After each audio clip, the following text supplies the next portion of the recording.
ನಮಸ್ತೆ. ನಮ್ಮ ಹೆಸರು ಎ ಜಿ ರಾಜು ಅಂತ. ನಾವು ತಂದೆ ಹೆಸರು ಗೂಳಿಗೌಡ ಅಂತ. ನಾವು ಮದ್ದೂರು ತಾಲೂಕು, ಮಂಡ್ಯ ಜಿಲ್ಲೆ. ನಾನು ಸರ್ 2007-8ರಲ್ಲಿ ಹಸುನ ಬಂದದ್ದು ನನ್ನ ಮನೆಗೆ. ಆವತ್ತಿನಿಂದಲೂ 6 ಕರು 7 ಕರು ಹಾಕಿವೆ. ಆದರೆ 6 ಕರಿಗೆ ಒಂದೊಂದೇ ಓರ್ಗರ, ಬಾಕಿವೆಲ್ಲ ಹೆಂಗಾರ. ಆದರೆ ಹಸುಗಳಿಗೆ ಇಂಜೆಕ್ಷನ್ ಮಾಡಿಸ್ಬಾರ್ದು, ಗರ್ಭಕ್ಕೆ ಇಂಜೆಕ್ಷನ್ ಮಾಡಿಸ್ಬಾರ್ದು, ಕೈ ಹಾಕ್ಸ್ಬಾರ್ದು. ಓರಿನೇ ಕೊಡಿಸಿದ್ರೆ ಉತ್ತಮವಾದ ಕರು ಆಗ್ತವೆ.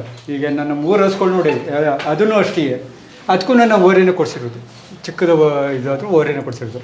ಗೊತ್ತಾ, ಹಾಲು ಅಷ್ಟೇ ಕುಡಿಸಿದ್ರೆ ಒಟ್ಟಿನ ಇವತ್ತಿನಿಂದ ನನ್ನ ಕಾಯಿಲೆ ಗುಣ ಆಗಿದೆ. ನಾನು ಇವತ್ತು ಬದುಕಿದ್ದೀನಿ ಅಂದರೆ ಇವತ್ತಿನಿಂದ. ನನಗೆ ಅಸ್ತಮ ಇತ್ತು 20 ವರ್ಷದಲ್ಲಿ. KR ಆಸ್ಪತ್ರೆಯಲ್ಲಿ ಡಾಕ್ಟ್ರು ನಿಮ್ಮ ಮನೇಲಿ ಯಾರಿಗಾರೆ ಇಪ್ಪತ್ತಾದರೂ ನಮ್ಮ ತಂದೆಯವ್ರಿಗಿತ್ತು ಅಂದರೆ ಹಂಗಿದಪ್ಪ, ಇದು ಹೋಗಲು ಸಾಯೋವರೆಗೂ ಮಾತ್ರ ನುಂಗಬೇಕು ಅಂತ ಹೇಳಿದ್ರು. ಆದರೆ ನಾನು ಅದನ್ನು ಬಿಟ್ಟು ಬಂದು ಸುಭಾಷ್ ಪಾಳ್ಯ ಬುಕ್ ತಗೊಂಡು ಓದಿದೆ.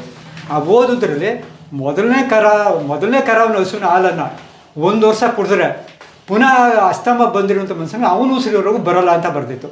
ಅದೇ ಥರ ಇದ್ರದ್ದು ಹಾಲನ್ನು ಕುಡಿದೆ, ಇದ್ರ ಗಂಜಲನೂ ಕುಡಿದೆ. ಗಂಜಲ ಅಂತ ನಾನು ಸೋಸಕ್ಕೆ ಹೋಯ್ತಿರಲಿಲ್ಲ, ಏನಿಲ್ಲ. ಬೆಳಿಗ್ಗೆ ಎದ್ದ ತಕ್ಷಣ ಹಿಂಗೆ ಕೈಲಿ ಹಿಡ್ಕೊವೆ ಹಿಂಗೆ ಕುಡ್ಕೊತಿದ್ದೆ. 1 ವರ್ಷ ಕುಡ್ತಿದ್ದೀನಿ. 3 ಗಂಟೆ ರಾತ್ರಿ ಸರ್ ನನಗೆ ನಿದ್ದೆ ಕೆಮ್ಮಲು. ಆಮೇಲೆ ಮತ್ತೆ ನಂಗೆ ನಿದ್ದೆ ಬರ್ತಿತ್ತು. ಇವಾಗ ಏನಿಲ್ಲ, 10 ಗಂಟೆ ಮಲಗ್ತೀನಿ, ಬೆಳಿಗ್ಗೆ 5 ಗಂಟೆಗೆ ಅಲಾರಾಮ್ ಕೊಟ್ಕೊತೀನಿ, ಬೆಳಿಗ್ಗೆ 5 ಗಂಟೆಗೆ ನಾನು ಹೇಳ್ತೀನಿ. ನನಗೆ ಪ್ರತಿಯೊಂದು ಕಾಯಿಲೆನೂ ಗುಣ ಆಗಿದೆ. ಮಂಡಿ ನೋವಿತ್ತು, ಸೊಂಟ ನೋವಿತ್ತು, ಆಮೇಲೆ ಜ್ವರ ಅನ್ನೋದು 15 ವರ್ಷ ಆಯಿತು ಮೇಲೆ ಆಗಿದೆ ಇರ್ಬೋದು ಬಿಡಿ. ಜ್ವರ ಅನ್ನೋದೇ ನನ್ನ ಲೀಸ್ಟಲ್ಲಿಲ್ಲ. ನೆಗಡಿ ಕೆಮ್ಮಲು ಅನ್ನೋದಿಲ್ಲ, ಏನೂ ಇಲ್ಲ. ನಮ್ಮ ಆರೋಗ್ಯಕ್ಕೆ, ನಮ್ಮ ಜಮೀನು ಆರೋಗ್ಯಕ್ಕೆ ಮಲೆನಾಡು ಹಸು ಅಂತ ಏನಿಲ್ಲ, ನಾಟಿ ಹಸುನ ಸಾಕಿದ್ರೆ ಯಾವ ಡಾಕ್ಟ್ರು ಬೇಕಾಗಿಲ್ಲ, ಯಾರೂ ಬೇಕಾಗಿಲ್ಲ ಸರ್. ಅಷ್ಟಂತೂ ಆರೋಗ್ಯ, ನಿಮ್ಮ ಮಣ್ಣಿನ ಆರೋಗ್ಯ, ನಮ್ಮ ಮಣ್ಣಿನ ಆರೋಗ್ಯ 2 ಆರೋಗ್ಯನೂ ಕಾಪಾಡ್ತದೆ ನಾಟಿ ಹಸು.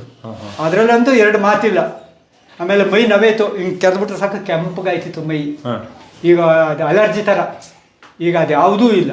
ಈ ಹಲ್ಲು ನೋವು ಇತ್ತು, ನನಗೆ ಅದೂ ಇಲ್ಲ. ಇವಾಗ ಎಲ್ಲ ಕಾಯಿಲೆನೂ 90% ನನ್ನ ಅನುಭವದ ಪ್ರಕಾರ ಈ ಹಸುವಿನಿಂದಲೇ ನಮ್ಮ ಕಾಯಿಲೆ ಗುಣ ಆಗಿದೆ ಅಂತ ನಾನು ತಿಳ್ಕೊಂಡಿರೋದು. ಇವೇನೇ ಡಾಕ್ಟ್ರು? ಇವೇನೇ ನಮ್ಮ ಡಾಕ್ಟ್ರು. ನಮ್ಮ ಭೂಮಿ ತಾಯಿಗೂ ಇವೇನೇ ಡಾಕ್ಟ್ರು. ನನ್ನ ಜಮೀನಿಗೆ 20 ಗಂಟೆ 7-8ರಿಂದ ಅದರಿಂದ ನಾನು ಉಪಯೋಗಿಸ್ತಿದ್ದು ನಿಜ. 7-8ರಿಂದ ಈಚೆಗೆ ನಾನು ಒಂದು ರಾಸಾಯನಿಕ ಇಲ್ಲ, ಒಂದು ಕೆಮಿಕಲ್ ಇಲ್ಲ, ಏನಿಲ್ಲ. ಇವತ್ತು ನನ್ನ ಆರೋಗ್ಯನೂ ಚೆನ್ನಾಗಿದೆ, ನಮ್ಮ ಭೂಮಿ ತಾಯಿ ಆರೋಗ್ಯನೂ ಚೆನ್ನಾಗಿದೆ. ನಾನು ಆರಾಮಾಗಿ ನೆಮ್ಮದಿಯಾಗಿ ಖರ್ಚಿಲ್ಲದ ಬೆಳೆ. ನಾವೇ ಸ್ವಂತ ಮಾರ್ಕೆಟ್ ಓಪನ್ ಮಾಡ್ತಾಯಿದ್ದೀವಿ ಮಂಡ್ಯದಲ್ಲಿ.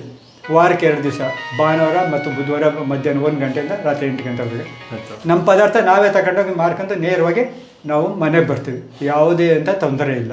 ಒಟ್ಟಿನಲ್ಲಿ ಒಂದು ಹೇಳೋದೇನಪ್ಪ ಅಂದರೆ, ನಾನು ಸಾರ್ವಜನಿಕರಿಗೆ ಹಸುಗಳಿಗೆ ಯಾವತ್ತೂ ಇಂಜೆಕ್ಷನ್ ಮಾಡಿಸ್ಬಾರ್ದು. ನಾನು 20 ವರ್ಷದಿಂದ ನನ್ನ ಹಸುಗಳಿಗೆ ಬೇಕಾದ್ರೆ ನಮ್ಮೂರಿಗೆ ಬನ್ನಿ, ನಮ್ಮ ಪತ್ತೂರಿಗೆ ಟಮಟೆ ತಗೊಂಡೆಲ್ಲ ಸಾಸವ್ರ ಸಾರ್. ಒಂದು ಹಸು ಕುಣ್ತಿತ್ತು, ಮದ್ದೂರಿಂದ ಹೊಡ್ಕೊಬರ್ಬೇಕಾದ್ರೆ ಫ್ರೀ ಕೊಟ್ಟಿದ್ರು. ರಜನಿ ಸಾಕೋ ಬೆಡ್ತಿದ್ದು ಬಿಟ್ಟು ಮೈಯೆಲ್ಲ ಗಾದಾಗಿದೆ, ಮಲೆನಾಡು ಗಿಡನ ತಗೊಬಂದು ನಮ್ಮೂರಲ್ಲಿ ಸಾಬರು ಕೊಡುತ್ತೆ ಇದೆ ಅಂತಿದ್ದು. ಮನೆ ಹಿಂಭಾಗ ಕಟ್ಟಾಕೋ, ಒಳ ಕಟ್ಟಾಕೋ. 6 ತಿಂಗಳು ಸರ್. ಆಮೇಲೆ ಅದು ಓರಿಗೆ ಬಂತು, ಗರ್ಭ ಒಂದು ಕರು ಹಾಲು ಕುಡ್ದೆ. 2ನೇ ಕರುಗೆ 6 ತಿಂಗಳು ಏನೋ ಆಗಿತ್ತು ಸರ್. ಇಂಜೆಕ್ಷನ್ ಬಂದರು. ಅವತ್ತು ನನಗೆ ಗೊತ್ತಿಲ್ಲ. ನನ್ನ ಮಗನ ಹೋಗಿ ಮಾಡಿಸ್ಕೊಬಪ್ಪ ಇಂಜೆಕ್ಷನ್ ಅಂದ್ಬಿಟ್ಟು ಅಪ್ಪ ಬರೋಬ್ಬರನಿಷ್ಟು ಅಪ್ಪ ಊದ್ಬಿಡ್ತು. ಆಗ ಹಾಲ್ ಡೈರಿ ಡಾಕ್ಟ್ರು ಎಲ್ಲ ಕರೆಸ್ತಾರೆ. ಯಾರು ಕರೆಸಿದ್ರು ಉಳಿದೇನೆ ಹೋಯ್ತು. ಅದೇ ಸರಿ ಸರ್, ಡಾಕ್ಟ್ರು ನನಗೂ ಜಗಳನೇ ಆಯಿತು. ನಮ್ಮ ಮನೆ ತಕ್ಕೆ ಬಂದು, ಡಾಕ್ಟ್ರು ಒಲೆ ಹಾಕ್ಸಿದ್ದೀರಿ ಮತ್ತು ಹಸು ಇಂಜೆಕ್ಷನ್ ಮಾಡಿರೋದು. ಸರ್ ನಿಮ್ಮ ಒಲೆ ಬಿಚ್ಕೋಗಿ, ನನಗೆ ಬೇಕಾಗಿಲ್ಲ. ನನಗೆ ಹಸುವಿನ ಆರೋಗ್ಯ ಮುಖ್ಯ. ನಿಮ್ಮಿಂದ ನಮಗೊಂದು ಹಸು ಸತ್ತೋಗಿದೆ, ಏನು ಪ್ರಯೋಜನ ಆಯಿತು ಅಂದ್ಬಿಟ್ಟು ಇವತ್ತಿನವರೆಗೂ ಆಯಿತು ಸರ್. ನಾನು ಒಂದು ಇಂಜೆಕ್ಷನ್ ಮಾಡಿಸೋದ್ರಲ್ಲಿ 20 ವರ್ಷದಿಂದ ನನ್ನ ಮನೆಗೆ ಡಾಕ್ಟರ್ ಸಮನ್ ಕೊಡ್ಸಲ್ಲ. ಸಮನ್ಸ್ ಅಂತೂ ಕೊಡಿಸೋದೇ ಇಲ್ಲ. ಓರಿನಿ ಸಮನ್ಸ್ ಅಂತೂ ಕೊಡಿಸ್ಬೇಡಿ ದಯವಿಟ್ಟು, ಕೈ ಮುಗಿತೀನಿ. ಯಾಕ ಓರಿ ಕೊಡಿಸಿ, ಎಷ್ಟೇ ದೂರ ಅಲ್ಲಿ, ಎಷ್ಟೆಷ್ಟು ಕಳ್ಕೊತೀರ. ನಮ್ಮೇಲೆ ಈಗ ಮಂಡ್ಯದ ಅನಂತರಾವ್ ಕೇಳಿ ನೀವು, ಅವ್ರು ಹೇಳ್ತಾರೆ ರಾಜಣ್ಣನ ಒಬ್ಬನಿಗೆ ಕಂಡ್ರೆ ಹೆಂಗಾರ ಅಂತ, ನೀನು ಯಾರಿಗೂ ಇಲ್ಲ ಹೆಂಗಾರ, ಎಲ್ಲ ಓರ್ಗಾರ ಇದ್ದಾವೆ. ಯಾಕೆ ನೀವು ಇಂಜೆಕ್ಷನ್ ಮಾಡಿಸ್ತೀರ? ಓರಿಗೆ ಹೋಗಿ ಸಮನ್ಸ್ ಹಾಕಿ ಕೊಡಿಸ್ತೀರ? ಸಮನ್ಸ್ ಕೊಡಿಸೋದೇ ಭಾರಿ ತಪ್ಪು.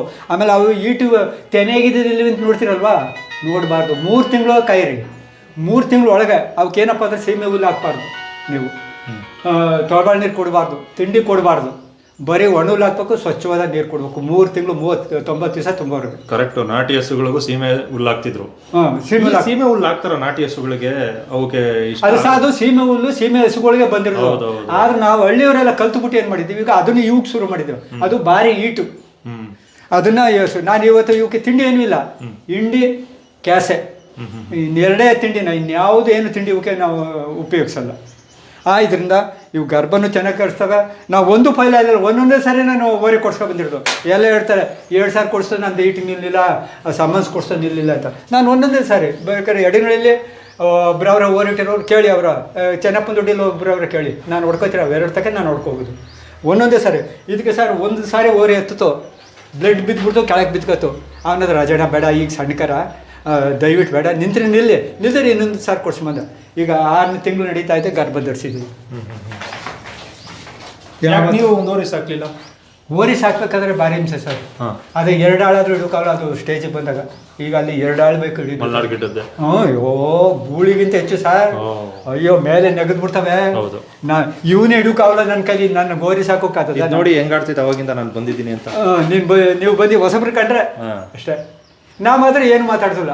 2 ಕಾಲದ ತಪ್ಕಲ್ಲಿ 2 ಕೈಲೇ ತಪ್ಕಲ್ಲಿ ಇದು ನೋಡಿ ಏನು ಮಾತಾಡ್ಸಲ್ಲ. ಹೆಂಗೆ ತಪ್ಕಲ್ಲಿ ಏನು ಮಾತಾಡಲ್ಲ. ಹಾಗೆ ನಾವು ಸಾಧು ಮಾಡ್ಕೋಬೇಕು. ಚಿಕ್ಕದ್ರಿಂದ ಮೈ ಸಾವರ್ಬೇಕು. ಮಕ್ಳು ಹಂಗೆ ನಾವು ನೋಡ್ಕೋತೀವೋ ಅವು ಹಂಗೆ ನೋಡ್ಕೋದ್ರೆ ನಮ್ಮ ಆರೋಗ್ಯನ ಡಾಕ್ಟ್ರ್ ಇದ್ದಂಗೆ ನಮ್ಮ ಮನೆಯಲ್ಲಿ ಯಾವುದೇ ಥರದ ಕಾಯಿಲೆ ಬರೋದು. ಈಗ ಇವು ಮಲ್ನಾಡ್ ಗಿಡ್ಡ ಹಿಂಗೆ ಕಟಾಕಿದ್ದೀರಾ, ಓಕೆ ಕಟಾಕ್ತೀರಾ, ಇದೇ ಆದ್ರೂ ಕೊಟ್ಟಿಗೆ ಮನೆ ಮಲ್ಕೊಳಕ್ಕೆ. ಬೆಳಿಗ್ಗೆ ಹೊತ್ತಾದ್ರೂ ಬಿಡಿ ಆಚೆಗೆ ಹೊರಗಡೆ ಕಟಾಕ್ತೀವಿ ಸರ್. ಬುಡಕಿಗೆ ಗೆಲ್ಲಿಸ್ತಾಳಿಲ್ಲ, ಹೊರಗಡೆ ಬಿಡ್ಬೇಕಾದ್ರೆ ಏನಾಗಿದೆ ಗೊತ್ತಾ ಇವಾಗ. ಯಾಕಂದ್ರೆ ಇವು ಮೂಲ ಬಂದು ಮಲ್ನಾಡಲ್ಲಿ ಮೇಯ್ತಿದ್ದವು, ಬೆಟ್ಟ ಗುಡ್ಡ ಎಲ್ಲ ಮೇಯ್ತವೆ. ಅದಕ್ಕೂ ಹೇಳ್ತೀನಿ ನಾನು. ಇವಾಗ ಏನಾಗಿದೆ ಅಂದರೆ 199% ಬರೀ ಸೀಮೆಸು. ಆ ಸೀಮೆಸ್ಗಳು ಗಂಜೆ ಹಾಕತ್ತೋ ತೊಪ್ಪೆ ಇಕ್ಕತ್ತೋ ಈ ಹಸ್ಗಳು ಮೇಯಲ್ಲ. ಒಂದನೇದು. ಎರಡನೇದೇನು ಅಂದರೆ ಇವತ್ತು 100ಕ್ಕೆ 90% ಥಿಯೋರಿಗಳು ಮುಗಿಸೋ ಜನ ಔಷಧಿ ಹೊಡಿತಾರೆ ಕಳೆ ಸಾಯಿಲೆ ಅಂದ್ಬಿಟ್ಟು. ಆ ಔಷಧಿ ಹುಲ್ಲ ಇವು ಮೇಯ್ದ್ರೆ ಭಾರಿ ಡೇಂಜರ್. ಆದ್ರಿಂದ ನಾವು ಹೊರಗಡೆ ಬಿಡ್ತಾ ಇಲ್ಲ. ಮತ್ತೆ ಮೇಯಕ್ಕೂ ಏನಂದ್ರೆ ನಮ್ಮ ಜಮೀನಲ್ಲಿ ಖಾಲಿದಾಗ ಮಾತ್ರ ಹೊಡ್ಕೋತೀವಿ ನಾವು ಅಷ್ಟೇ. ಅಲ್ಲ, ಔಷಧಿ ಇರೋ ಜಾಗದಲ್ಲಿ ಇದು ಮೇಯೋದು ಇಲ್ಲ ಅನ್ಸುತ್ತೆ. ಮೇಯೋದು ಇಲ್ಲ. ಅಪ್ಪಿ ಮೇಯ್ದುಬಿಟ್ರೆ ಇದಕ್ಕೆ ಅಪಾಯ. ನಮಗೂ ಆರೋಗ್ಯ ಕೆಟ್ಟೈತದ, ಅವಕ್ಕೂ ಆರೋಗ್ಯ ಕೆಟ್ಟೈತೆ, ನಮಗೂ ಆರೋಗ್ಯ ಕೆಟ್ಟೈತೆ. ಇವತ್ತು ಸರ್ ನಿಜವಾಗ್ಲೂ ಹೇಳ್ತಾರೆ 100% ನಾನು ಮನ್ಸನಾಗಿ ಇವತ್ತಿದ್ದೀನಿ ಅಂದರೆ ಇವತ್ತರಿಂದ ಸರ್. ಅಸ್ತಮ ಡಾಕ್ಟ್ರ್ ಹೇಳ್ಬಿಟ್ಟಿದ್ರಲ್ಲ KR ಆಸ್ಪತ್ರೆ ಅದುವೆ. ನನ್ನ ತಮ್ಮನ ಒಬ್ಬ ಡಾಕ್ಟ್ರು ಹಾಸನದಲ್ಲಿ, ಅವನೇ ಸ್ಕಿನ್ ಡಾಕ್ಟ್ರು. ಅವನಲ್ಲಿ ಟ್ರೈನಿಂಗ್ ಮಾಡ್ತಾ ಇದ್ದೆ, ಮೈಸೂರು KR ಗೌರ್ಮೆಂಟ್ ಸೀಟೇ ಸಿಕ್ಕಿತ್ತು. ಅವನು ತೋರಿಸಿದ ಅಲ್ಲಿ ಡಾಕ್ಟ್ರ್ KR ಆಸ್ಪತ್ರೆ.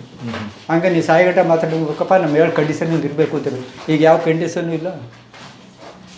ಮಂಡಿ ನೋವಿತ್ತು, ಸೊಂಟ ನೋವಿತ್ತು, ಮೈಯೆಲ್ಲ ನವೆ ಬರ್ತಿತ್ತು. ಇವಾಗ ಏನು ಅಂದರೆ ಯಾವುದೂ ಇಲ್ಲ. ನಾನೇ 71 ವರ್ಷ ನಡೀತಾ ಇದೆ. ಇವತ್ತು ನಾನೇ ವ್ಯವಸಾಯ ಮಾಡ್ಕೊತೀನಿ, ಯಾವುದೇ ಪ್ರಾಬ್ಲಮ್ ಇಲ್ಲ. ಆ ಥರದಲ್ಲಿ ಮಾಡ್ಕೊಂಡು ನಾನು ಓದ್ತಾರೆ. ಒಟ್ಟಿನಲ್ಲಿ ಇವನ್ನ ನಾನು ದೇವರಿಂದ ಹೆಚ್ಚಾಗಿ ಪೂಜೆ ಮಾಡ್ಕೊಂಡು ಬೆಳಿಗ್ಗೆ ಒಂದು ಸಾರಿ ಮಾತ್ರ ಡೈಲಿ ಪಾದ ಸಣ್ಣ ಮಾಡ್ತಾನೆ ಇರೋಲ್ಲ. ದೇವ್ರನ್ನ ನಮಸ್ಕಾರ ಮಾಡಿಬಿಟ್ಟು ಪಾದ ಸಣ್ಣ ಮಾಡ್ಕೊಂಡೆ ನಾವು ಹೊರಗಡೆ ಹೋಗೋದು. ಸಾಕಿ ಸರ್, ಪ್ರತಿಯೊಬ್ಬರು ಸಾಕಿ, ಒಂದೊಂದು ಹಸು ಸಾಕಿ. ನಿಮ್ಗೆ ನಿಮ್ಮ ಆರೋಗ್ಯ ಚೆನ್ನಾಗಿರ್ತದೆ ಸರ್. ದುಡ್ಡೆಲ್ಲ ಮುಖ್ಯ ಸರ್. ಇವತ್ತು ದುಡ್ಡು ಏನು ಮಾಡೋದಿಲ್ಲ ಸರ್. ದುಡ್ಡು ಆರೋಗ್ಯ ಕಾಪಾಡಲ್ಲ, ಅದಂತೂ ತಿಳ್ಕೊಬಿಡಿ. ಬೇಕು ದುಡ್ಡು, ಎಷ್ಟು ಬೇಕೋ ಅಷ್ಟು ಇಟ್ಕೊ, ಅತಿ ಆಸೆ ಇಟ್ಕೊಬಾರ್ದು. ಮೊದಲು ಆರೋಗ್ಯಕ್ಕೆ ಆಸೆ ಇಟ್ಕೋಬೇಕು. ನಮ್ಮ ಆರೋಗ್ಯ ಚೆನ್ನಾಗಿದ್ರೆ ಎಲ್ಲಿ ಬೇಕಾದ್ರೆ ತಿಳಿಯೋರು. ಈಗ ನೀವು ಬೈದ್ರೆ ನಾನು ನೋಡೋಕೆ ಈಗ 71 ವರ್ಷ ನಾನೇ ಗೇಯ್ತಾವನೇ ಅಂತ ಅಂದರೆ ನೀವೇ ಯೋಚನೆ ಮಾಡಿ. ನನಗೇನು ನೋವು ಆಯಾಸ ಕಾಣಲ್ಲ. ಜಮೀನಲ್ಲಿ ಗೇಯ್ತಾ ಇದ್ದಾರೆ, ಮಂತೋಷಕ್ಕೆ ಏನಂತ ಇವತ್ತು ಅನಿಸ್ತದೆ. ನಾನು ಅದಕ್ಕೋಸ್ಕರ ಈಗ ಹೋಗಿ ಈಗ ಒಂದು 3 ತಿಂಗಳಾಯಿತು. ನನ್ನ ಜಮೀನು ಇರೋದು 25 ಕುಂಟಲ್. ಈಗ 3 ತಿಂಗಳಾಯಿತು. ಒಂದು 4 ಎಕರೆ 25,000 ಕೊಟ್ಟು ಗುದ್ಕೊಂಬ. ಯಾಕಂದ್ರೆ ಮನೇಲಿ ಕುಂತ್ಕೊಳ್ಳೋ ಅಲ್ಲೇ ಎಲ್ಲ ಸೊಸೆ ಎದ್ಬಿಟ್ಟು ನೆಳ್ಳಾಗೋಯ್ತು, ಸೊಪ್ಪು ಬರೋಲ್ಲ. ನಾವು ಸಂತೆಗೆ ಹೋಗ್ಬೇಕು. ತೊಗೊಂಡಿದ್ರಲ್ಲ, ಬೋಗಿಗೆ ತೊಗೊಂಡಿದ್ರಲ್ಲ 25,000 ರೂಪಾಯಿ ಕೊಟ್ಟು ವರ್ಷಕ್ಕೆ, ಅವರು ಕೆಮಿಕಲ್ ಬಳಸ್ತಾ ಇರಲಿಲ್ವಾ? ಅವ್ರು ಮೊದಲು ಬಳಸ್ತಿದ್ರು. ಮತ್ತೆ ಅದೇ ಇಲ್ಲ.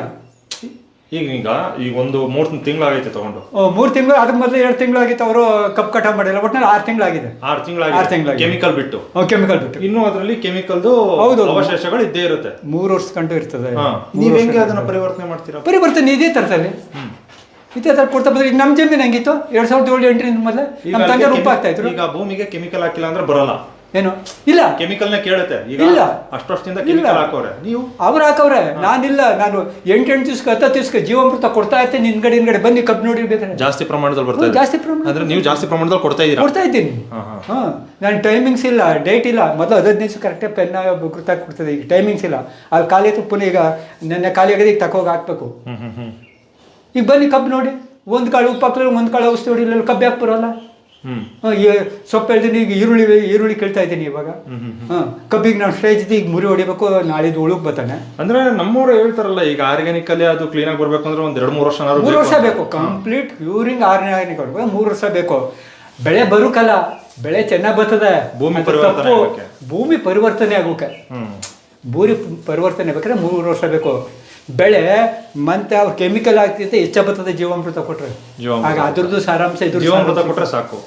ಇನ್ನೇನು ನಾನು ಕೊಡ್ತಾ ಇಲ್ಲ ಸರ್. ಹಾ ಹಾ ಜೀವಾಮೃತವನ್ನು ಬಿಟ್ಕೊಂಡ್ರೆ ರಾತ್ರಿ ಹೊತ್ತಾಲಿ ಬೆಳಗಾನ ಕಾಯ್ಕೊಂಡು, ರಾತ್ರಿ ಕರೆಂಟ್ ಅಲ್ವಾ, ಬೆಳಗಾನ ಕಾಯ್ಕೊಂಡು ಕ್ಯಾನಲ್ಲಿ ಈಗ ನೀರು ಹೋಯ್ತಾ ಇರ್ತೀನಿ, ಹಿಂಗೆ ಬಿಡ್ತಾ ಇರ್ತೀನಿ ನೈಟಲ್ಲೆಲ್ಲ ನಿಂತ್ಕೊಂಡು. ಆ ಥರ ನಾನು ಅದು ಕಬ್ಬ ನಿಲ್ಲಿಸಿರೋದು. ಓಕೆ. ಅಂದ್ರೆ ನೀವು ಸುಮಾರು ಒಂದು 2007-8 20 ವರ್ಷ ಆಯ್ತು ಸರ್. ಅವಾಗಿಂದ ಜೀವಾಮೃತ ಬಳಸ್ತಾ ಇದ್ದೀರಾ? ಅವಾಗ್ಲೂ ಜೀವಾಮೃತ. ಇನ್ನು ಯಾರ್ಯಾರು ಏನೇನು ಹೇಳಿದ್ರು ಅವು ಗೋಕೃಪಾಮೃತ ಅವು ಇವು ಇರ್ತಾವ. ಯಾವ ಗೋಕೃಪಾಮೃತಕ್ಕೂ ನಾನು ಈಗ ಮೊನ್ನೆನೂ ಮಂಡ್ಯದಲ್ಲಿ ಒಂದು ಫಂಕ್ಷನ್ ನಡೀತು, ಅಲ್ಲಿ ಫ್ರೀ ಕೊಡ್ತಾರೆ. ಈಗ ಕಾಡು ಸಿದ್ದೇಶ್ವರ ಸ್ವಾಮಿ ಇದ್ರು ಗುರುಭವನಕ್ಕೆ ಫ್ರೀ ಕೊಡ್ತಾರೆ, ಫ್ರೀ ತಕರಿದ್ರು. ನಮ್ಗೆ ಇದೇ ಸಾಕು. ನನ್ನ ಇದ್ರ ಮೇಲೆ ನಂಬಿಕೆ ಇದೆ, ನಾನು ಚೆನ್ನಾಗಿ ಮಾಡ್ಕೊಯ್ತಾ ಇದ್ದೀನಿ. ಸುಭಾಷ್ ಪಾಳ್ಯಕಾರ ನಂಬಿದ್ದೀನಿ, ಅವ್ರ ಕೃಷಿಯೇ ನಾನು ಮಾಡ್ಕೊಯ್ತಾ ಇದ್ದೀನಿ. ಅವ್ರದ್ದೇನು ನನ್ನ ಆರೋಗ್ಯನೂ ಅವ್ರ ಬುಕ್ನಲ್ಲಿ ಬರೆದ್ರಂಗೆ ಕಾಪಾಡ್ಕೊ ಇದ್ದೀನಿ, ನನ್ನ ಭೂಮಿ ತಾಯಿನೂ ಅವ್ರ ಬುಕ್ನಿಂದ ನಾನು ಕಾಪಾಡ್ಕೊಳ್ತಾ ಇದ್ದೀನಿ. ನಾನು ಇನ್ನೇನು ಮತ್ತು ಜೀವಾಮೃತ ಈಗ ಲಿಮಿಟ್ ಇಲ್ಲ, ಅದಕ್ಕೆ ಕೊಡ್ತಾ ಇರ್ತೀನಿ. ಹಾಂ, ಇಷ್ಟು ಮಾಡ್ಕೊಂಡು ಹೋಗ್ತಾ ಇದ್ದೀನಿ sir. Thank you sir, thank you. ನಮಸ್ಕಾರ ಸರ್.